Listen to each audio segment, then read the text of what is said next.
Welcome to the Comic Game Movie Show. My name's Eshawn, and this will be a spoiler-free review of Spider-Man No Way... Spider-Man... Not No Way Home. Yeah, No Way Home. Shit. I'm getting Far From Home and Homecoming. Spider-Man No Way Home. Now, this is going to be spoiler-free, so this video is going to be a bit shorter. I'm going to do a spoiler video tomorrow. Probably going to do it with Seth. Me and Seth are going to see it again. I'm going to see it with Seth tomorrow. Then I'll probably do a full-on spoiler review. But, okay, up top, this Spider-Man movie is nuts. It's the Civil War. It's Civil War. It's almost Avengers level of a film. Like, this movie is nuts. Now, while I still personally have a tinge of love for that original Spider-Man Homecoming, I still love that film. I loved everything about it. And, you know, I didn't have a problem with some of the complaints other people had. I still don't. I still don't have a problem with the Spider-Man suit and, you know, people call him Spider-Man Jr. and whatnot. I never had a problem with that because if you're focused on the suit, then you're just focusing on the wrong things. You gotta, like, look beyond the suit and you see the stories that they're telling. It's not about the suit. You know what I mean? He's just a kid, and I don't want to get into this. I've already talked about how ridiculous the Spider Jr. shit is and all that other dumb shit that people throw out there with half a brain that don't really think. And they want the same thing. They want the same exact Spider-Man over and over again with no changes, and then they're going to complain about having the same exact Spider-Man over and over again. That's why I don't listen to the people who say Spider-Man Jr. because they're morons. Anyways, I mean, Iron Man Jr. because they're morons to me. But I digress. Like, this thing is nuts. It's a solid, I'm not sure if I'd put it in the 10s, but it's for damn sure a 9. I'm not even sure, like, it's a 9 for damn sure. This thing is nuts. Like, even with all the leaks and the things that we know are about in this movie, it's still crazy. It's still nuts. It's still crazy. Like, there's still things that happen. There's some bold decisions made. Very bold. Though I will admit to you guys, for those of us who saw the ending, so don't spoil anything in the comment section, but I will say I do have mixed feelings about the ending. And I can't wait to get more into that tomorrow. I do have very mixed feelings about the ending, though. Like, there's part of me that thinks that the ending is pandering, sorta. While interesting, I just don't know. I just don't know. Like, I don't want to get into it. I'm not going to get into it here. Like I said, this is spoiler free. But I do have mixed emotions about the ending. Either way, regardless of which, this is the best action in any Spider-Man movie. Top-notch action. The best action in any of the No. To me, yeah, it's the best action in any Spider-Man movie. It's the best action, bar none. Willem Dafoe and Alfred Molina coming back to reprise their roles from the other Spider-Man films did a fantastic job. They were phenomenal in this film. Really complex, interesting. It was like, you know, sometimes when you hear that these, and this isn't spoilers because we saw them in the trailers, but when you hear that they're bringing back all these villains from these other movies, you kind of go, well, yes, this is just kind of a scheme, which I will give them that. Like, I was worried that the villains and whatnot and all this other stuff would be too much, that they'd be just... But they handled it. They handled it. The villains had a reason for being here. They served a narrative purpose, you know? So, like, you know, they served a narrative purpose. They even kind of added more stuff to the actual villains from their films.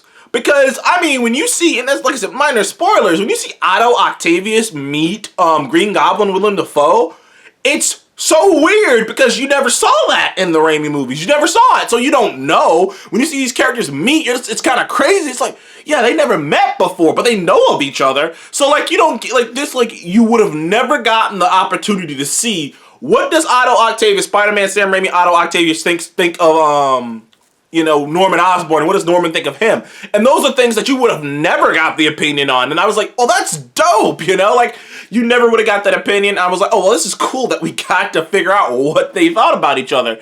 I'm only talking about things that were in the trailer, so I'm not really spoiling anything. But yeah, like those two actors, and Jamie Foxx came back and played a really fun version of Electro. It's a different version of Electro, but it's a fun version of Electro. And like I said, minor spoilers, but they managed to get all the original actors who played these characters back. And I didn't think they would go that extra mile, but they really did go that extra mile. And I love that. I love that.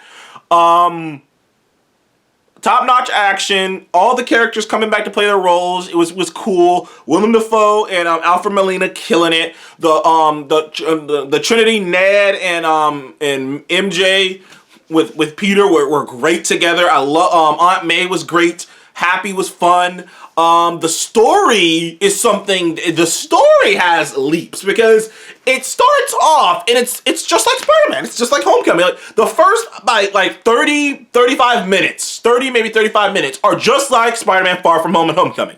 The tone, if you're a huge fan of those films like I am, like I saw some people complaining, but those mostly are people who weren't fans, like massive fans of the other Spider-Man films, Homecoming films. So they are, they have problems with it. But that first 35 minutes, I enjoyed the hell out of it because it was Homecoming. It was Homecoming. It was Far From Home. It was right in that ballpark, that same humor, those same cadences. It was fun. It was really fun. It was really fun, and I liked it. But then at a certain point, it just becomes another type of film. It becomes a bigger film. It becomes a more epic film. It becomes this film that's like I said, the only other film that I can equate it to in terms of scale, I'm talking like in terms of scale and inside of its own film, it's Civil War in terms of like it being a third film that's so much bigger than I'll only compare to Civil War because when you watch Captain America: The First Avenger and you watch Captain America: Winter Soldier and then you watch Civil War, like it's a lot. Like you watch those two movies, you watch Civil War, you're like, whoa, this shit's massive. It's kind of like that because Homecoming and Far From Home are nothing in comparison to the scale this film has, and it's nuts. It's nuts. It's nuts. Like I say, they make some decisions that I did not expect. Along with that, the soundtrack, there's some huge emotional moments in this film, some really weighty emotional moments in this film. There's some great stuff in this movie. There really is. This is top-notch Marvel. This is top-notch Spider-Man. It continues the Spider-Man, the Homecoming trilogy, and, proves without a shadow of a doubt that this is the best Spider-Man trilogy. This is the best Spider-Man.